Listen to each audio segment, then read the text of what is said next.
That's going to be a faster tank, the cruiser, and that goes through the gap.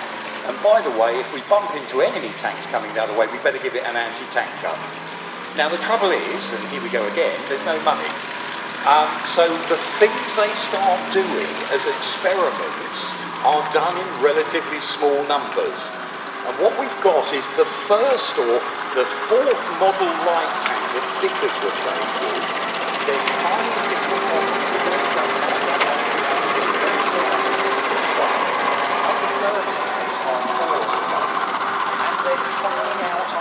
By 1939, British Army doesn't need 1,000, but it's because it's a breaking away.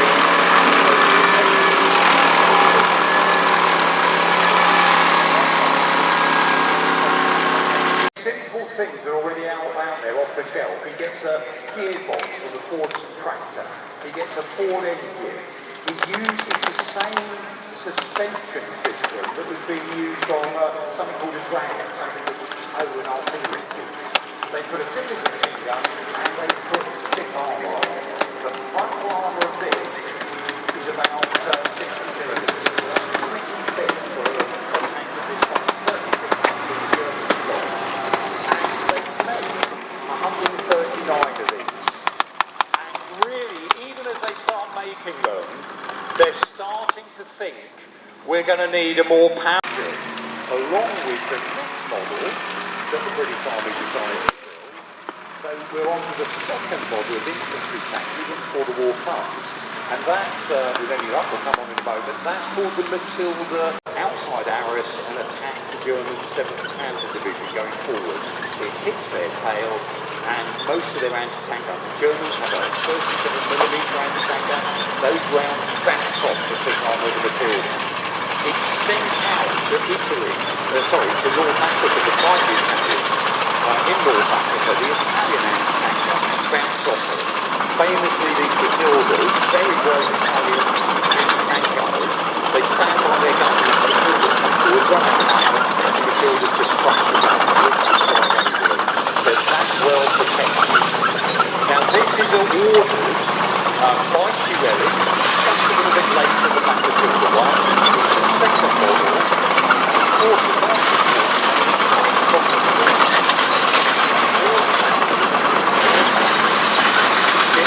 so we go to America. Our own production concentrates on C-5 Hurricanes. We need bombers then to attack Germany. We go to America and start saying, what have we got? What have we got? We ask them, can I build a tank? You ask them,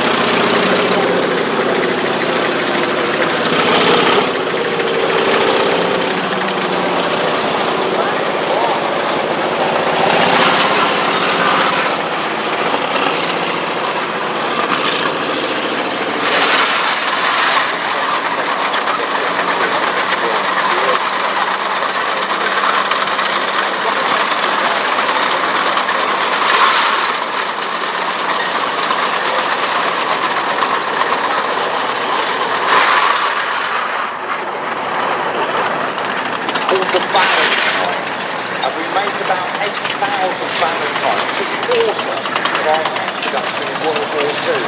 And the difference for that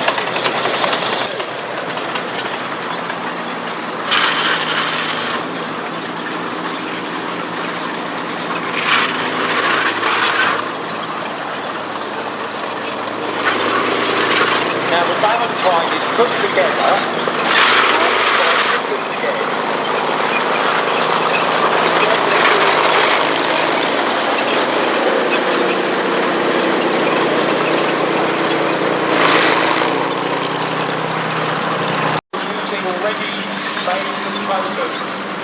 The soldiers like it. It's actually a very effective tank that way. It starts like so many tanks in the Second World War with a smaller gun. It starts with a 2-pounder. This version is a Mark 9, the 6-pounder gun Valentine. So that they can put a bigger gun in. We asked Canada to make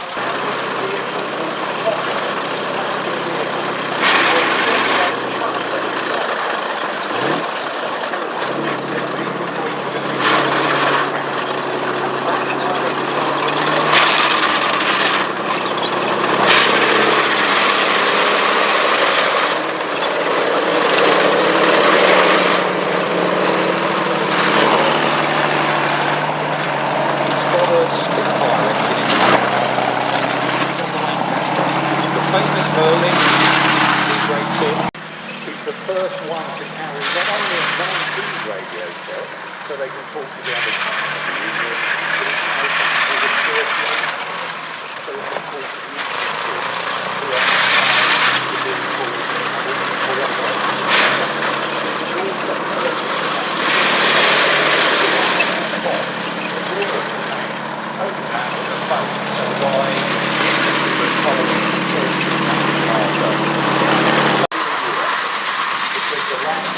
a lot of things done urban in France. We really need these tanks quickly. They're wonderful motors, they make us power different countries make these World War the woolly, the armour. Start off with the tanks like this particular one with our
have a competition, BSA, Birmingham Small Arms, they basically win that competition, they make that vehicle. It's actually made by Daimler in the end, in their factories.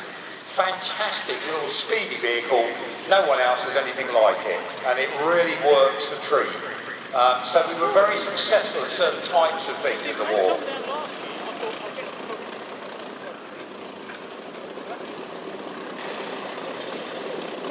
Now this vehicle driving around, this is another one that we took off the Americans.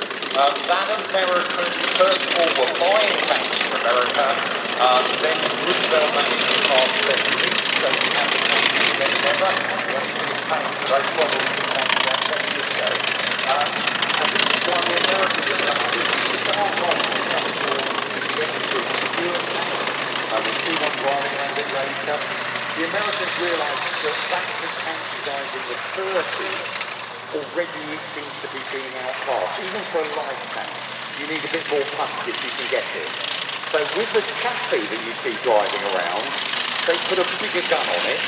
They keep it light by angling the armour plate. You can see that angled armour there, very faceted look to the turret, etc. And a new Cadillac engine in the back.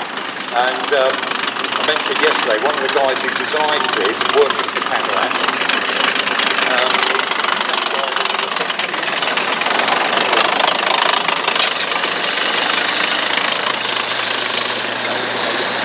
gets bigger guns, thicker armour.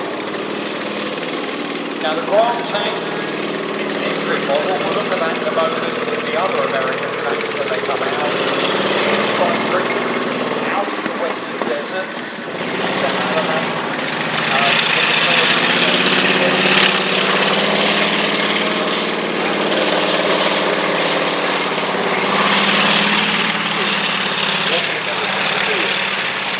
One of those things, we know this is a grant, there's another war called the Lead, which makes the American forces. They're called that for a very simple reason. I've been using lots of tank names, lots of plot, everyone forgets what like that. Churchill had the same problem with Prime Minister. Stop thinking this is an engine through there you run. I've got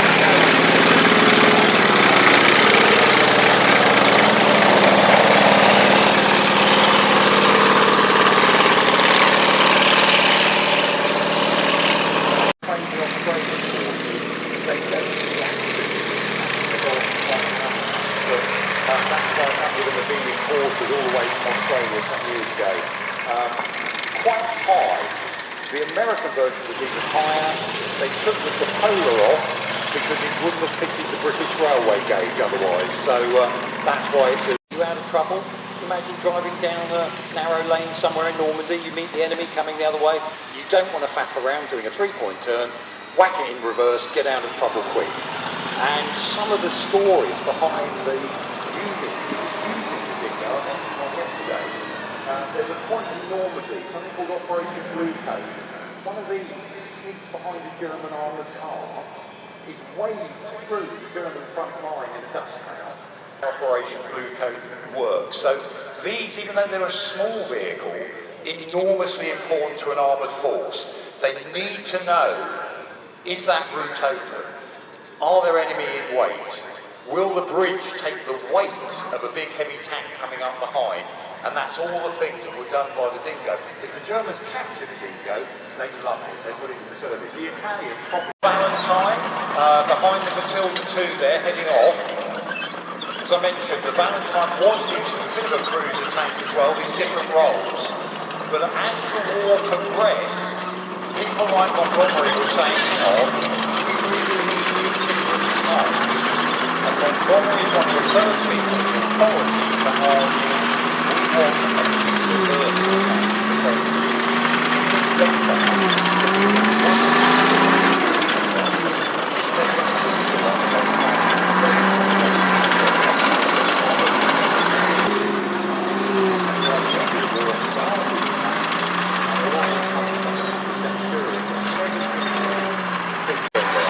One thing I just always say, well, listening out, when these tanks drive around, different tanks have obviously different types of engines.